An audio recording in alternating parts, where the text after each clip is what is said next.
Why is the U.S. military not welcome in Puerto Rico? Part 1. In 1898, Cuba was fighting to gain independence from Spain. Cuba and Puerto Rico were the last territories of the Spanish Empire in the Americas. The Cubans sought help from the United States, but it was a serious mistake because that country has never supported anyone's independence without demanding something in return. Behind the intervention were economic interests, as U.S. sugar companies were already in Cuba and wanted more control there to expand their business, because that way they could make more money.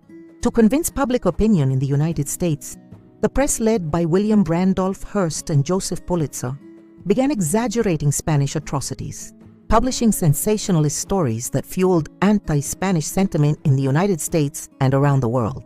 On February 15, 1898, the military ship USS Maine exploded in Havana Harbor. The explosion was so powerful that it shattered windows across the city and shook entire houses. Captain Charles Sixby sent a telegram to U.S. Secretary of the Navy, John D. Long, reporting that the military ship had exploded, leaving 274 dead and 94 injured. The vast majority of those who died were enlisted sailors.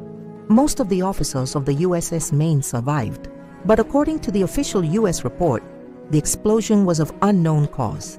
Witnesses spoke of a mysterious explosion because no one knew what had happened. At that time, Spain had the military capability to sink a ship, but there was no evidence that it had done so. The fishermen who witnessed the event did not see any torpedoes or mines. There was no column of water, no dead fish, and no typical signs of an underwater explosion. If Spain had destroyed the Maine, they would have recorded it as a military victory, but they did not. Nor did they report the loss of any torpedo, something that always has to be justified because such weapons are costly for the government. The Spanish government conducted an investigation led by Captain General Ramon Blanco and Admiral Cervera. They concluded that the explosion was an internal accident caused aboard the USS Maine. They explained that the coal stored in the USS Maine's bunker may have overheated, causing a fire that reached the magazines where the munitions were stored. When that ammunition ignited, the massive explosion occurred. For its part, the United States carried out its own investigation and blamed an external mine, although it never presented any evidence of mine fragments or pieces of an exploded missile. It was not until 78 years later, in 1976, that Admiral Hyman Rickover reviewed all the evidence and concluded that it had been an internal accident on the USS Maine, just as the Spanish and Cuban governments had reported. In 1998, National Geographic carried out another analysis that reached the same conclusion. The coal ignited had caused the explosion. No serious investigation has ever proven that the explosion was the result of a Spanish attack. Even so, the U.S. government used the Maine tragedy as an excuse to declare war on Spain and invade Puerto Rico. For Puerto Ricans, this historic moment was a betrayal by the U.S. government. The Puerto Rican people were seeking freedom and independence, not a new colonialism. No one in Washington asked Puerto Ricans if they wanted to become U.S. citizens, nor did they explain what it would mean for them in terms of laws, culture, or sovereignty to be an American colony. Under the slogan of liberating Puerto Ricans from the Spanish colonialism, the United States military colonialism was imposed, just like the one they had under Spain. The U.S. military bases were built on the very same grounds where the Spanish barracks had once stood. The difference was that the Spanish trained with short-range arquebuses, so their bases could be located closer to populated areas. In contrast, U.S. soldiers trained with high-caliber rifles, artillery, and bombs, posing a huge danger to those living around those bases. When the United States invaded, around 80% of Puerto Ricans were illiterate. During Spanish rule, education was reserved only for the children of Spaniards, while the Jíbaros, meaning the descendants of the Taínos, and black people were denied the opportunity for schooling. When the Americans invaded, they did not open public education to everyone, since the schools were in English. In other words, the schools were for the Americans living on the island. So those who were already illiterate remained illiterate, which meant that the people could not be educated in their native language, and illiteracy remained a serious problem until 1949.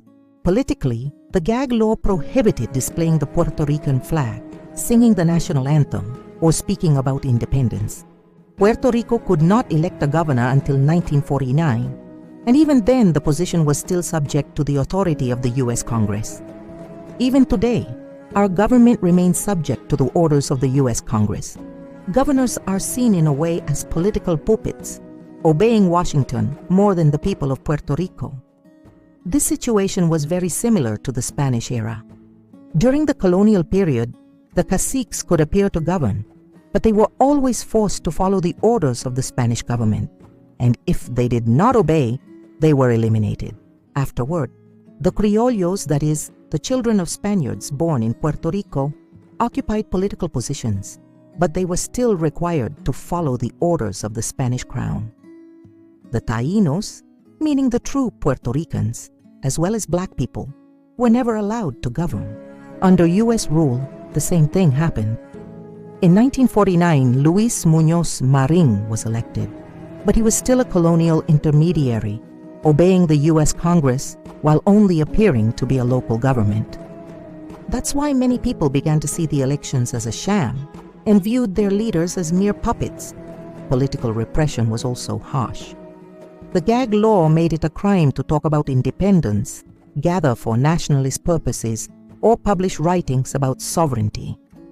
Even though the United States claimed to defend freedom of speech and freedom of assembly, there were mass arrests of independence supporters who had committed no crimes, only for expressing their desire for freedom.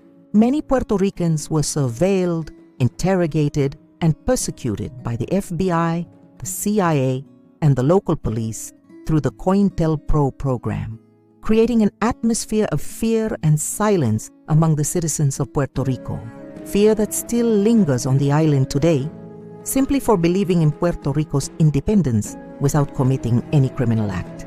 The Jones Act of 1917 imposed U.S. citizenship on Puerto Ricans, not as a gift of freedom, but as a way to enforce mandatory military service.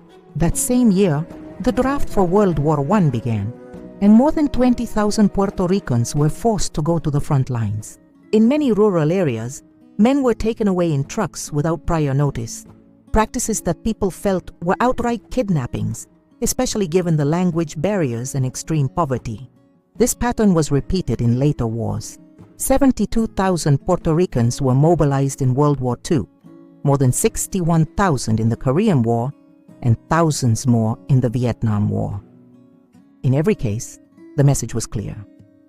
The U.S. citizenship imposed in 1917 was not meant to grant full rights to the people of Puerto Rico, but to guarantee a constant flow of soldiers for foreign wars. Thousands of young men were drafted from an island that measures only 100 miles by 35 miles, a small territory compared to the massive number of soldiers being taken.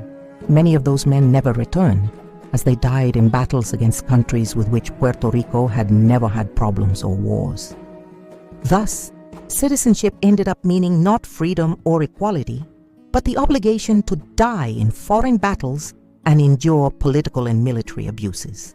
This is without even counting the racism faced by Puerto Rican men at the hands of American men in the United States. All of this shows only part of why Puerto Ricans feel uncomfortable with the presence of the U.S. military in Puerto Rico, because the relationship between the United States and Puerto Rico was not born out of freedom or respect, but out of invasion, imposition, and military, political, and economic control.